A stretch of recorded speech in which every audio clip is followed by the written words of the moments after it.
In the golden sands of ancient Egypt, where the Nile flowed like a ribbon of life, there rose a queen whose name would echo through history.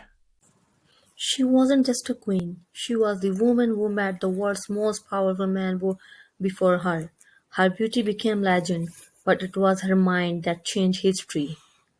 This is the story of Cleopatra, the last pharaoh of Egypt, whose love was a war and whose end became an eternal mystery. Cleopatra, Septimo, the last pharaoh of Egypt. Her story isn't just one of love and power. It's a tale of a brilliant mind, a fierce heart, and a legacy that has captivated the world for over 2,000 years. So, let's journey back in time, beyond the myths and legends, to meet the real Cleopatra. Born in 69 BCE, into the powerful Ptolemaic dynasty, Cleopatra was not, by blood, a native Egyptian. Her family came from Macedonia, descendants of Alexander the Great's general, Ptolemy the First, for nearly 300 years. Her ancestors had ruled Egypt, but they remained distinctly Greek in their culture and language. But Cleopatra was different. Unlike her predecessors, she embraced Egypt with her whole soul. She was the first of a dynasty to learn the Egyptian language, a feat that alone shows her dedication. She worshipped their gods, adopted their customs, and presented herself not as a foreign conqueror, but as the true daughter of the Nile, a reincarnation of the goddess Isis. This connection to her people would become one of her greatest strengths. When Cleopatra's father, Ptolemy XII, died, the kingdom was left in a precarious state. According to his will, the throne was to be shared between the 18-year-old Cleopatra and her much younger brother, Ptolemy XIII, who was just a boy. This kind of joint rule was common, but the royal court in Alexandria was a viper's nest of ambition and betrayal. Powerful ministers and generals saw the young king as a puppet they could control. They whispered in his ear, turning him against his intelligent and capable older sister. Soon, the political maneuvering escalated, and Cleopatra was forced out of Alexandria, driven into exile. Her enemies thought they had won, that she would simply fade away. But they had underestimated her. Cleopatra was not a woman to surrender her birthright. Clever, ambitious, and fiercely intelligent, she knew she couldn't reclaim her throne alone. She needed an ally, a powerful one. And in that era, there was no power greater than Rome. That's when destiny, or perhaps brilliant political calculation, brought her face to face with the most powerful man in the world, Julius Caesar. The story of their meeting has become the stuff of legend. It's said that Cleopatra, unable to enter the palace in Alexandria where Caesar was staying, had herself smuggled in. She was wrapped inside a large carpet, or perhaps a linen sack, and carried right into Caesar's private quarters. Imagine the scene. The guards unrolled this seemingly ordinary bundle, and out emerges not goods or treasure, but the young queen herself, Fradian, and brimming with a charisma that was impossible to ignore. Caesar, a man who had seen and done it all, was utterly captivated. He was impressed not just by her beauty, but by her audacity, her intelligence, and her grasp of politics. He saw in her a worthy partner. Together, they forged an alliance. Caesar, with his Roman legions, supported Cleopatra's claim to the throne. This led to a brief but brutal civil war in Alexandria. Her brother Ptolemy XIII, backed by his conniving advisors, fought against them. But the young king's forces were no match for Caesar's military genius. In the end, Ptolemy XIII drowned in the Nile while trying to flee. Cleopatra was restored to her throne, now the undisputed ruler of Egypt. To secure the dynasty, she married her even younger brother, Ptolemy XIV, as was tradition.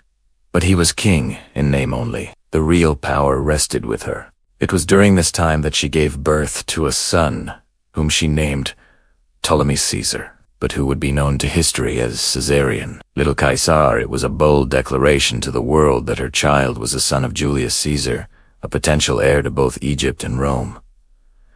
When Caesar was assassinated on the Ides of March in 44 BCE, Cleopatra's world was thrown into turmoil once again. Her powerful protector was gone, and Rome was plunged into a new civil war. She had lost her most important ally, and her position, as well as that of her son, was incredibly vulnerable. But fate, it seems, had another Roman general waiting in the wings for her. This time, It was Mark Antony, one of Caesar's most loyal and celebrated commanders. After Caesar's assassins were defeated, the Roman world was divided among the victors. Antony took control of the eastern provinces, which included Egypt. He summoned Cleopatra to meet him in Tarsus, to answer for her supposed support of his enemies. Cleopatra, ever the master of theater and psychology, knew this meeting was critical. She didn't arrive as a subordinate being summoned. She arrived as a goddess. She sailed up the Cydnus River on a magnificent royal barge. The sails were purple, the oars were silver, and they moved to the sound of flutes and lyres. Cleopatra herself was dressed as Venus, the Roman goddess of love, lounging under a golden canopy, fanned by boys dressed as cupids. The air was filled with the scent of exotic perfumes. The entire city turned out to see the spectacle, leaving Antony sitting alone in the marketplace. He was enchanted, overwhelmed by her power and confidence. Their connection was immediate and intense.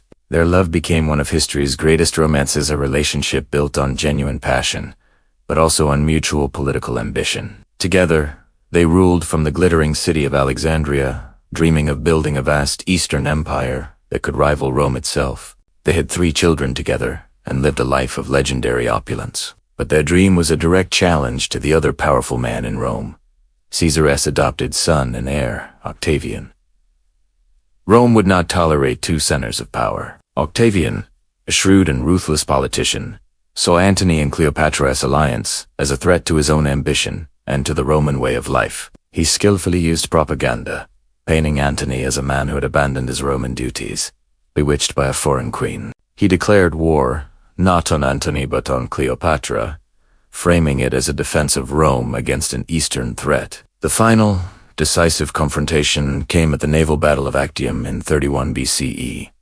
The battle was a disaster. Antony and Cleopatra's fleet was outmaneuvered and defeated. The lovers managed to escape and fled back to Egypt, but their dream of an empire was shattered. Octavian's legions pursued them relentlessly. When his army finally reached the gates of Alexandria, the end was near. In a moment of chaos and misinformation, Antony received a false report that Cleopatra had taken her own life. Devastated, and believing he had lost everything, he fell on his sword. He was carried to Cleopatra's mausoleum, where she had barricaded herself, and died in her arms, grief-stricken and alone. Cleopatra knew her fate. Octavian intended to capture her and parade her through the streets of Rome in his triumphal procession, the ultimate humiliation.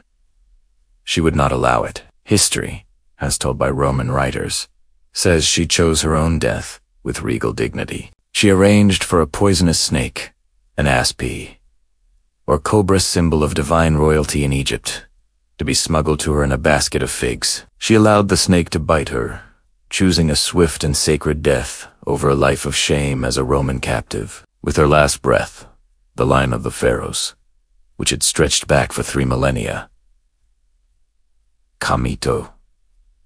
Hun end. Egypt became a province of the Roman Empire, and her son Caesarion was executed by Octavian, who couldn't risk a rival claimant to Caesar's legacy. Cleopatra was so much more than the seductive temptress of legend. She was a symbol of intelligence, strategy, and unyielding courage. Polyglot who spoke 9 languages, she was a skilled diplomat who negotiated with the most powerful men of her time. She was a naval commander, a savvy administrator, and a ruler who genuinely cared for her country's prosperity. Even her enemies, the Romans who sought to vilify her, couldn't help but write about her brilliance and irresistible charm. To this day, Cleopatra remains a true icona queen who refused to be a pawn in anyone's game. A legend whose story still glows like gold beneath the desert sun. Thank you so much for joining me on this journey into the life of the last pharaoh. If you enjoyed this video, please give it a thumbs up and subscribe for more stories from history. Let me know in the comments which historical figure you'd like to see next. See you in the next video.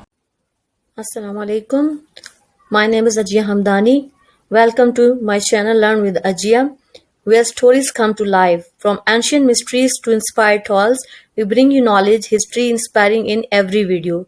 Subscribe now and join our journey through time and truth. Thank you.